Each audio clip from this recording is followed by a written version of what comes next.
The dark side of cancer survivorship is never really talked about, because when you think about cancer survivorship, and I'm guilty of this too, I think of like the pink ribbons and the races and courage and excitement and woohoo, I'm a survivor. But then, the aftermath of cancer is never really addressed. It's the light is never shown on it. So I want to also shine the light on it and bring awareness to these issues and address the emotional side of cancer with our organization.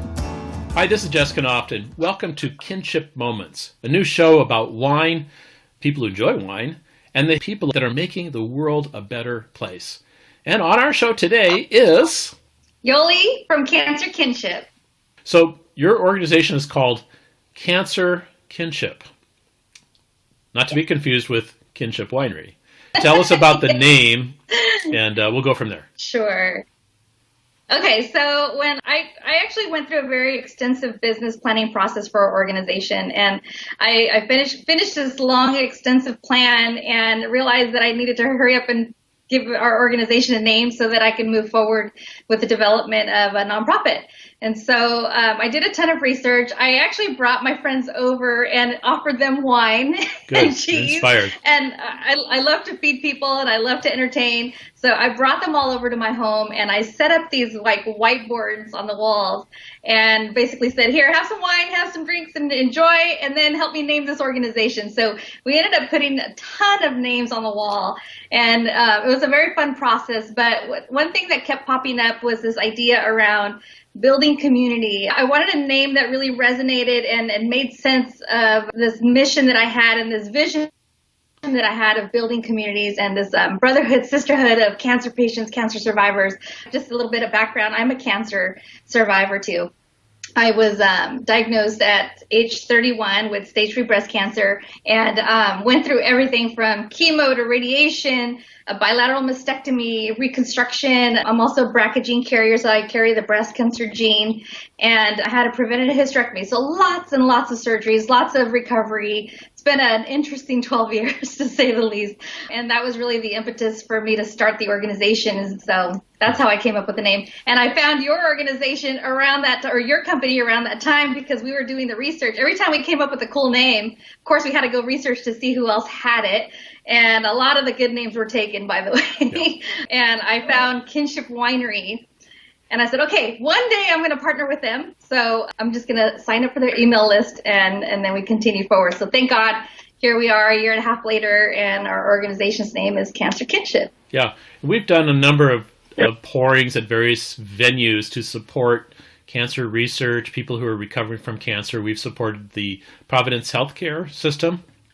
My wife Debbie is a cancer survivor, and so she connected with a group that meets at the Pier called the Wellness Center, which is also now a cancer support center in a very special, focused manner. Debbie also has supported, and we've supported with our wine business, Living Beauties, which is a group of ladies that are in the recovery process from cancer. And besides doing the wine business, I was in the chaplaincy program where I learned about when you're a chaplain, it's just being there for others. And sometimes it's just kind of like that presence that you have, that human factor that is so important. And I learned about the importance of story catching.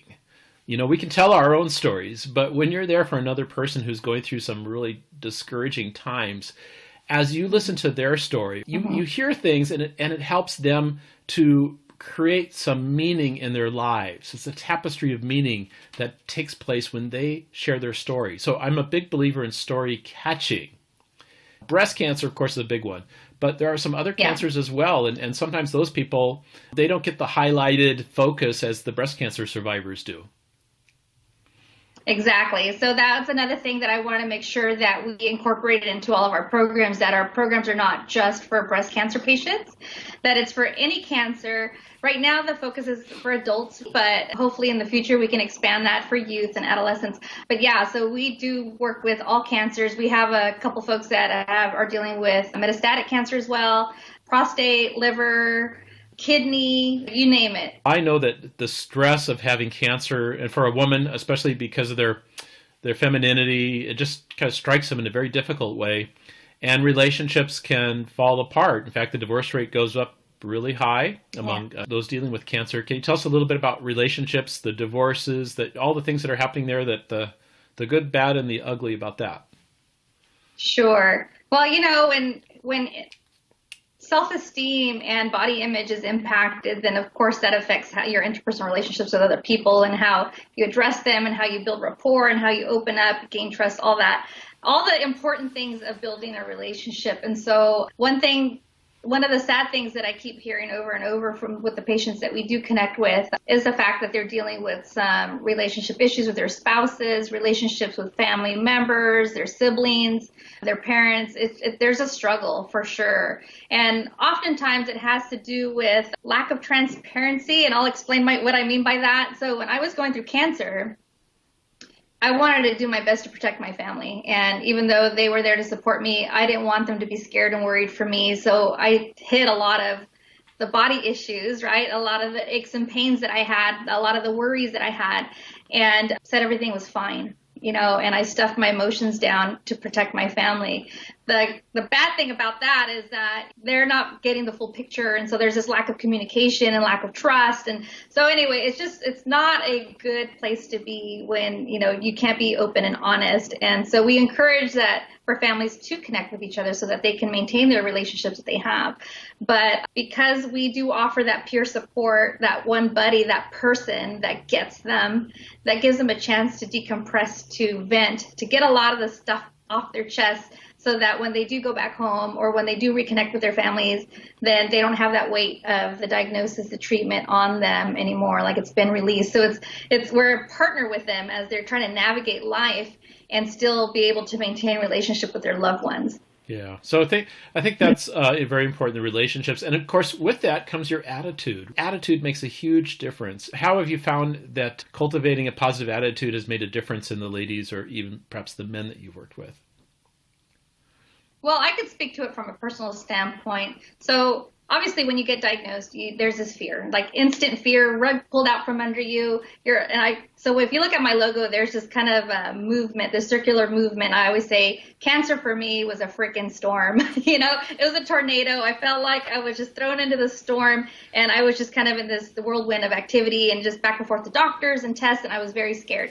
But there was a point in that early phase where, once I had my appointment with my oncologist and my breast surgeon, and they had mapped out a plan that I was either on board with or just I very much was engaged in the planning process, by the way.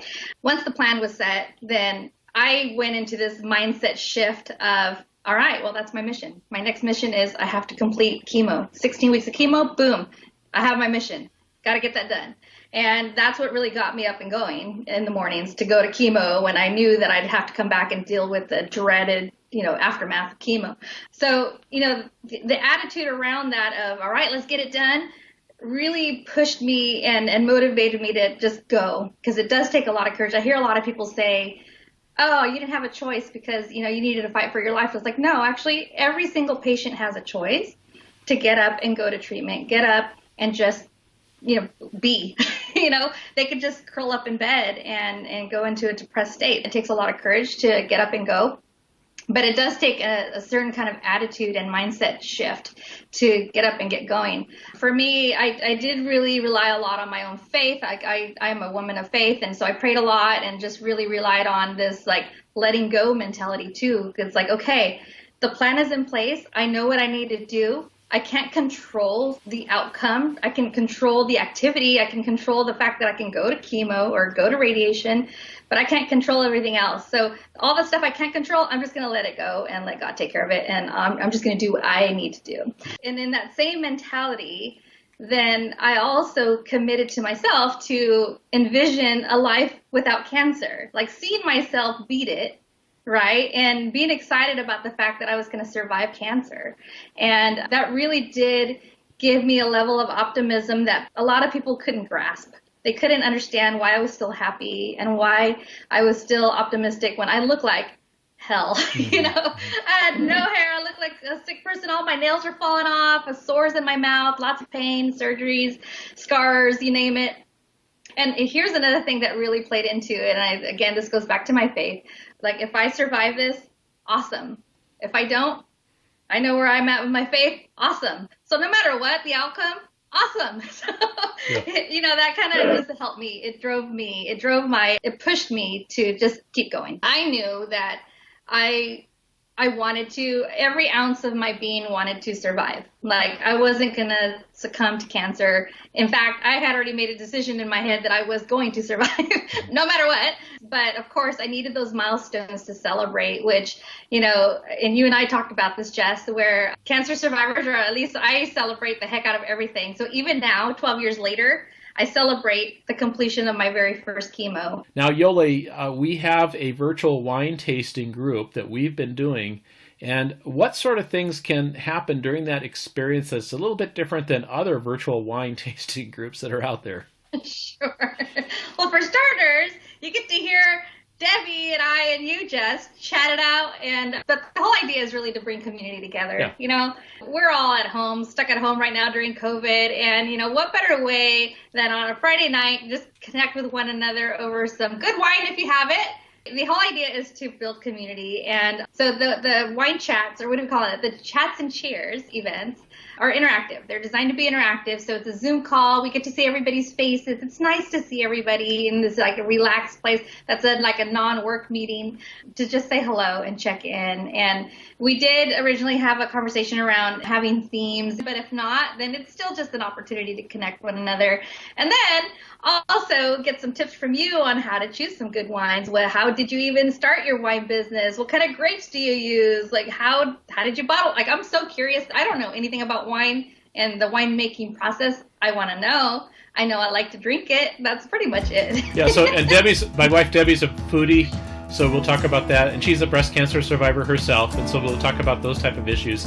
And so we just would be grateful if you could join us. We don't need a lot of people. In fact, 6 or so people would be great.